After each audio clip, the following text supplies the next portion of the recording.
പ്രിയപ്പെട്ട ഉദ്യോഗാർത്ഥികളെ, ഞാൻ നിങ്ങളുടെ മുന്നിൽ വന്നു നിൽക്കുന്നത് ഒരു ക്രിക്കറ്റ് താരത്തിൻ്റെ കഥയുമായിട്ടാണ്. അപ്പോൾ നിങ്ങൾ ചോദിക്കും, PSC പഠിക്കുന്ന ഞങ്ങൾ എന്തിനാണ് ക്രിക്കറ്റ് താരത്തിൻ്റെ കഥ കേൾക്കുന്നതെന്ന്. ഈ കഥ നിങ്ങൾ തീർച്ചയായും കേട്ടിരിക്കണം. വർഷം 1989 ചെന്നൈയിലെ MRF സ്പേസ് ഫൗണ്ടേഷൻ.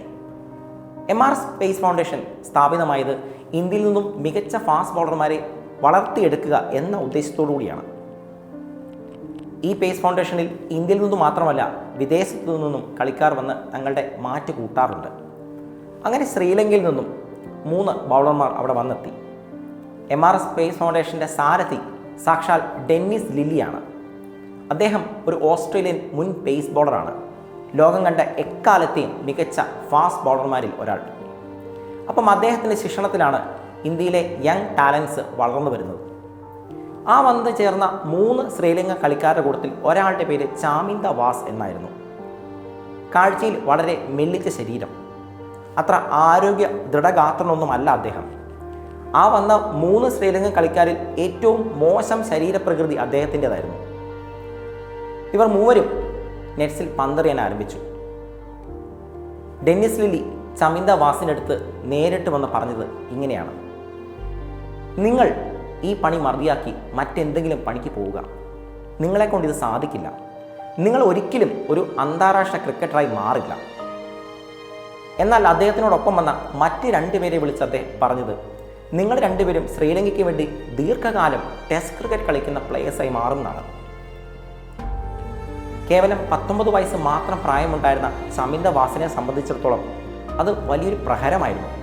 അദ്ദേഹത്തിൻ്റെ ആത്മവിശ്വാസത്തിനേറ്റ പ്രഹരം. അദ്ദേഹത്തിൻ്റെ സ്വപ്നങ്ങൾക്ക് മേൽ വീണ കരിനിഴലായി അത് മാറി. അന്ന് രാത്രി ചമിന്ദ വാസ് മുഴുവൻ കരഞ്ഞു തീർന്നു. പക്ഷേ ആ കരച്ചിലിനൊടുവിൽ അദ്ദേഹം ഒരു ദൃഢനിശ്ചയമെടുത്തു. ഡെന്നിസ് ലില്ലി ലോകത്തിലെ ഏറ്റവും മഹാനായ ഫാസ്റ്റ് ബോളറാണ്. അദ്ദേഹം എന്ത് വേണമെങ്കിലും കരുതിക്കോട്ടെ. എൻ്റെ ഭാവി, ഞാൻ ആരായി തീരണം, അത് തീരുമാനിക്കുന്നത് ഞാൻ മാത്രമാണ്. എൻ്റെ ഭാവി എൻ്റെ കയ്യിലാണ് സുരക്ഷിതമായിരിക്കുക.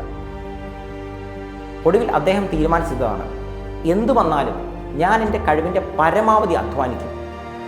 എന്നെക്കൊണ്ട് കഴിയാവുന്നതെല്ലാം ഞാൻ ക്രിക്കറ്റ് കളത്തിലെ ഒരു മികച്ച താരമായി മാറാൻ ചെയ്തു തീർക്കും. തുടർന്നങ്ങോട്ട് കഠിനാധ്വാനത്തിൻ്റെ ദിനങ്ങളായിരുന്നു ചാമിന്ദ വാസിന് മുന്നിൽ. അദ്ദേഹം സ്വയം പ്രൂവ് ചെയ്യാനുള്ള എല്ലാ ശ്രമങ്ങളും നടത്തി. അത് ഫലം കാണുക തന്നെ ചെയ്തു. ഏറെ താമസിയാതെ ചമിന്ദ വാസ് ശ്രീലങ്കയ്ക്ക് വേണ്ടി അന്താരാഷ്ട്ര ക്രിക്കറ്റിൽ അരങ്ങേറി. പിന്നീട് കണ്ടത് ചരിത്രമാണ്. ലോക ക്രിക്കറ്റിലെ എണ്ണപ്പെട്ട ഇടം കയ്യൻ ഫാസ്റ്റ് ബോളർമാരിൽ ഒരാളായി ചമിന്ദ വാസ് മാറി. ഈ സംഭവം നടന്ന് 14 വർഷത്തിന് ശേഷം വീണ്ടും ഡെന്നിസ് ലില്ലിയെ ചമിന്ദ വാസ് കാണുമ്പോൾ രസകരമെന്ന് പറയട്ടെ, ഡെന്നിസ് ലില്ലി ടെസ്റ്റ് ക്രിക്കറ്റിൽ നേടിയതിനേക്കാൾ ഏറെ വിക്കറ്റുകൾ ചമിന്ദ വാസിൻ്റെ കൈവശമുണ്ടായിരുന്നു. അന്ന് ഡെന്നിസ് ലില്ലിയോട് ചമിന്ദ വാസ് ചോദിച്ചു, സർ, താങ്കൾ എന്താണ് എന്നെക്കുറിച്ച് ഇപ്പോൾ അഭിപ്രായപ്പെടുന്നത്? അദ്ദേഹം പറഞ്ഞത് ഇങ്ങനെയാണ്: നീ എൻ്റെ എല്ലാ കണക്കുകൂട്ടലുകളെയും തെറ്റിച്ചു. ആരെയും ജഡ്ജ് ചെയ്യാൻ കഴിയില്ല. അവനവൻ്റെ കഴിവിൽ വിശ്വാസമുള്ള ഒരാളെ തളർത്താൻ ആർക്കും സാധിക്കില്ല. ഇത് തന്നെയാണ് ഒരു PSC ഉദ്യോഗാർത്ഥി എന്ന നിലയിൽ നിങ്ങളുടെ മനസ്സിലും ഉണ്ടായിരിക്കേണ്ടത്. നിങ്ങളൊരു PSC പരീക്ഷയ്ക്ക് തയ്യാറെടുത്ത് തുടങ്ങുമ്പോൾ നിങ്ങളെ നിരുത്സാഹപ്പെടുത്താൻ, നിനക്ക് പറ്റിയ പണിയല്ല ഇതെന്ന് പറയാൻ, നിന്റെ 10ാം ക്ലാസ്സിലെ മാർക്ക് പറഞ്ഞുകൊണ്ട് നിന്നെ അപമാനിക്കാൻ ഒരുപാട് പേർ നിന്റെ ചുറ്റുമുണ്ടാവും. പക്ഷേ നീ മനസ്സിലാക്കേണ്ട ഒരു കാര്യമുണ്ട്. നമ്മൾ ആരാണെന്നുള്ളത്, നമ്മുടെ ഭാവി എന്താണെന്നുള്ളത് അത് നമുക്ക് മാത്രമേ അറിയൂ. നമുക്ക് മാത്രമേ അത് തീരുമാനിക്കാൻ പറ്റുള്ളൂ. മറ്റാർക്കും അതിലൊന്നും ചെയ്യാൻ സാധിക്കില്ല.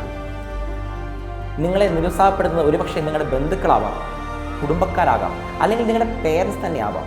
പക്ഷേ അപ്പോഴൊക്കെ ഈ ചാമിന്ദ വാസിൻ്റെ കഥ മനസ്സിൽ ഓർക്കുക. അദ്ദേഹം ആ രാത്രി തകർന്നു പോയി, പക്ഷേ അദ്ദേഹം ഉയർത്തെണീറ്റു. ആ തകർച്ചയിൽ അദ്ദേഹം നിലം പരിശായില്ല. ഇത്തരത്തിൽ ജീവിതത്തിൽ ഒരുപാട് പ്രതിസന്ധികൾ വരും.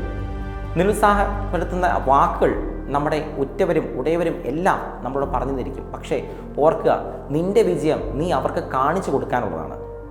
അപ്പോൾ ഇന്ന് തന്നെ നിങ്ങളുടെ സ്വപ്നത്തിലേക്കുള്ള യാത്ര അതികഠിനമായ പരിശ്രമത്തിലൂടെ കണ്ടിന്യൂ ചെയ്യുക. വിജയം നിങ്ങൾക്ക് സുനിശ്ചിതമാണ്. കാരണം അവനവൻ്റെ ഭാവി അവനവൻ്റെ കൈകളിൽ ഭദ്രമല്ലാതായിരിക്കുന്നിടത്തോളം കാലം ആരും രക്ഷപ്പെടില്ല. അപ്പം ഏവർക്കും ഒരു മികച്ച വിജയം PSC പരീക്ഷയിൽ ആശംസിക്കുന്നു. Thank you so much.